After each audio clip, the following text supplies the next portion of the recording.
Great Expectations, based on the novel by Charles Dickens, read by Mr Pinniger. Chapter 1. The Man in the Mist. The churchyard was damp and overgrown. I crouched among the nettles by the graves of my father, my mother, and my little brothers. The wind roared around me, and 20 miles away, across the marsh, the sea howled. Mist and fog waved long white fingers through the churchyard. Death has stolen everyone I loved, I thought, and I began to cry. "Stop that noise, you little devil, or I'll cut your throat." A hand suddenly grabbed my shoulder, and turning I saw a man burst through the mist into view. A terrible, wild-haired man. His clothes were wet, torn and smothered in mud. His shoes were worn through. His teeth chattered. Locked on his legs was a chain that dragged and clanged as he shook me fiercely. "Don't hurt me, please," I begged in terror. "What's your name, boy?" he growled. "Quick!" "Pip, sir." "Where do you live, Pip?" He gripped my wrists. "Down there, sir," I nodded. "Past the church, with Joe, the blacksmith, and his wife. That's my sister, sir." "Blacksmith, eh?" He pushed me down onto a tombstone so that his eyes beamed down on mine and mine looked helplessly up at his. "You know what a file is, Pip?" he asked. "Yes, sir. It's a saw that goes through iron." "Get me one, first thing in the morning. Get me food too, or I'll rip your heart and liver out. Don't think you're safe. I know where you live." I will," I stammered. "Swear it. Say, Lord strike you dead if you don't." I said it, and he let go of me. Terrified, I ran home, fast, turning just once to see him jump over the churchyard wall and disappear into the empty black marsh. My sister met me with a broomstick, which she whacked against my bottom. "Curse the boy," she yelled. "Late again. No supper for you." As she spoke, a loud bang exploded in my ears like a huge gun. "What's that?" I cried. "The police," said my sister grimly. "What are they doing?" "They're firing to warn of an escaped prisoner from the Hulk." "Please, what's the Hulk?" I asked. My sister shook me. "Where you'll end up if you don't stop asking questions. It's a prison ship for bad people, like murderers and robbers." She pushed me with the end of the broomstick. "Go up to bed, now."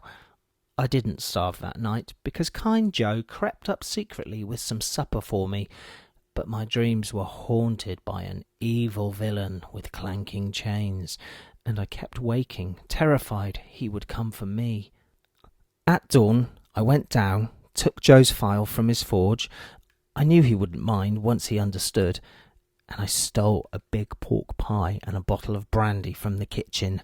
My sister, unlike Joe, would be furious when she discovered the theft, and I prayed she wouldn't guess that the thief was me. Chapter 2. The Strange Bride. The man was waiting for me by the churchyard. "Bless you, boy," he grunted, seizing the stuff from my hands. He gulped the brandy and tore sharp, snapping bites off the pie like a dog. Then he grabbed the file and began sawing at his chain, his eyes shifting sideways as if expecting danger from everywhere. "I shan't forget you, boy," he said. "Remember me, Abel Magwitch. That's my name." "I won't forget you, sir," I said.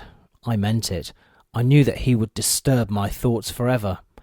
He was still sawing as I ran back home over the marsh. Inside, I found Joe and my sister with a visitor, Mr Jaggers, the lawyer. He looked me up and down through his bushy eyebrows like a judge. I thought my sister had summoned him because I was a thief, and I shook in my shoes. "You're lucky, Pip," Joe put in, relieving my fears. "You should be grateful," my sister interrupted. "Mr Jaggers says Miss Havisham wants you to visit her today." I was stunned. Miss Havisham was a rich old woman who lived in a large house in our village, and she never saw anyone. My sister washed my face and hair, kneading her hands into my scalp until I saw stars, but no matter how many questions I asked, she couldn't throw light on why Miss Havisham wanted me. Mr Jaggers and I arrived at Miss Havisham's gate. Behind was an overgrown courtyard. Mr Jaggers, swelling with importance, jangled the bell, and a very pretty, haughty-looking girl arrived. "You must be Pip," she said, looking at me.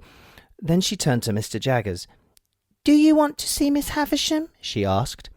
"If she wants to see me," replied Mr Jaggers expectantly. "She doesn't," said the girl.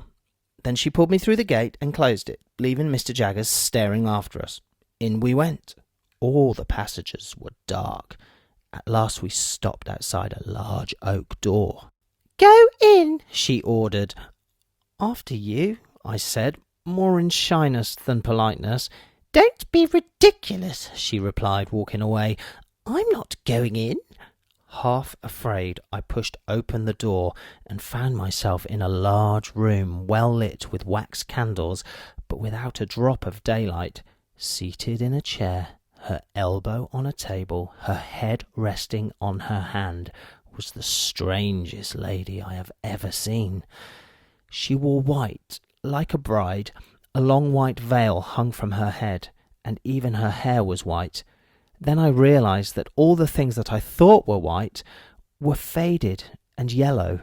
The flowers in her hair were dead and withered, and the bride within the dress was old and withered too. The table laid for a feast was hung with cobwebs that draped over the candlesticks. Towering over them like a black fungus was an ancient wedding cake. I could see spiders scurrying in and out. "Look at me," she said, turning her sunken eyes to me. "Are you afraid of a woman who has not seen the sun since before you were born?" "No," I lied. "Do you know what I touch here?" she asked, laying one hand upon the other on her left side. "Your heart, ma'am?" I queried. "Broken," she said eagerly, smiling a strange smile that had a kind of boast in it. "I am tired," she went on. "I want to see a child play, so play, play." I couldn't. I didn't know what to do. "Are you sulking? Are you obstinate?" she demanded. "No," I stammered. "Call Estella," she ordered. To shout for the snooty girl was as bad as being told to play, but I did, and she came down the dark corridor with a candle. "Play," insisted Miss Havisham. Estella looked horrified. "With this common, clumsy boy? Well," she murmured, "you can break his heart." I couldn't believe my ears. It seemed such a strange and terrible thing to say. We played cards until Estella won. "Come here," ordered Miss Havisham, beckoning me over.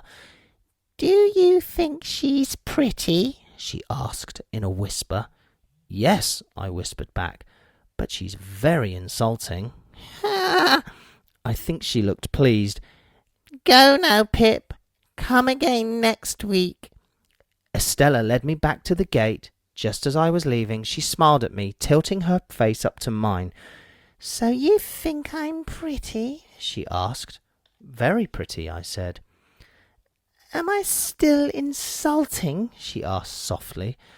"Not as much as when I arrived," I replied. "No," she responded, and slapped my face with all the strength she had. "What do you think of me now, you foul little monster?" I refused to answer. Chapter 3. Lucky Lad. Back home, my sister and Joe were curious, but I didn't feel like telling them anything. "You behave properly, she might leave you a fortune," said my sister. "Pip doesn't need a fortune. He's got a good home here," Joe smiled. "He'll be a blacksmith, just like me." I sighed. I didn't want to be a blacksmith like Joe. I wanted to be rich so that Estella wouldn't despise me. Week after week, year after year, I went to Miss Havisham's house to play with Estella. Nothing ever changed. Wearing her crumbling bride clothes, Miss Havisham stayed indoors, watching over us with her strange smile. At last the time came when Joe said I was old enough to start work as his apprentice. My dream of being a rich gentleman was at an end. My sister had died suddenly of a fever. I felt I couldn't leave Joe now, as he would be on his own. I'd have to be a workman just like him, with thick boots and coarse hands.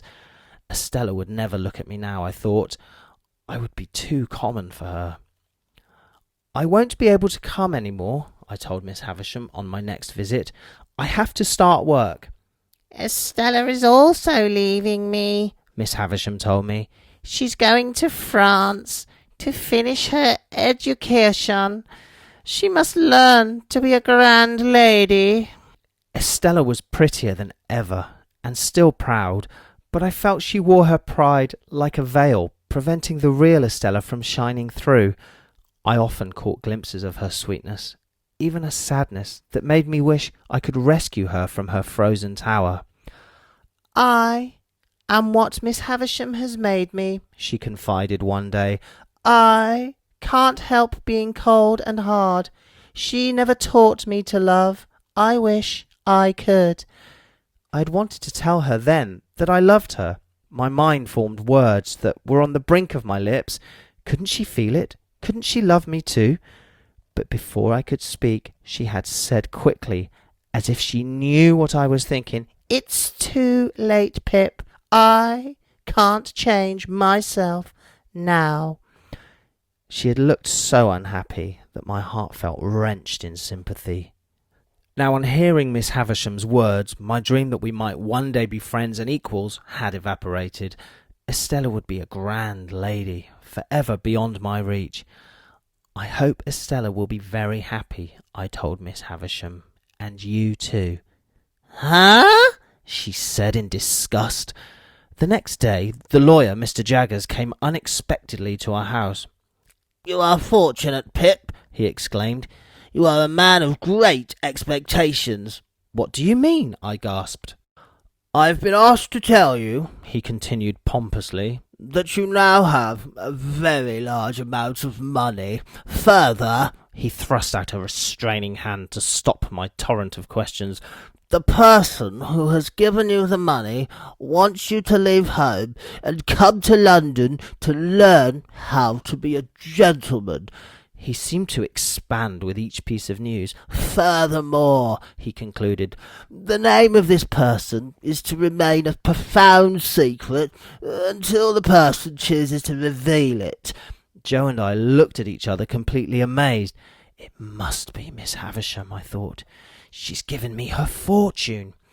If you have the slightest suspicion whom you think it might be, you are to keep your thoughts to yourself, said Mr Jaggers, as if guessing my mind. That is one condition of the gift. So, you're going to London, Pip, Joe faltered. You've been my best friend, and now you're going to be a grand gentleman. I'm very glad for you. I was so excited, I couldn't think about anything else. It never occurred to me that I might miss Joe, and I had ignored the thought that Joe, now a lonely widower, might miss me. You need proper clothes before you come, advised Mr Jaggers, and they should not be the clothes of a working man. Go to the best tailor in town. Here's 20 guineas to begin with, and here's my card. Come to my house in London in a week's time. Yes, sir, I replied, dreaming already of an elegant carriage and thoroughbred horses to carry me in style to my new life. To be continued.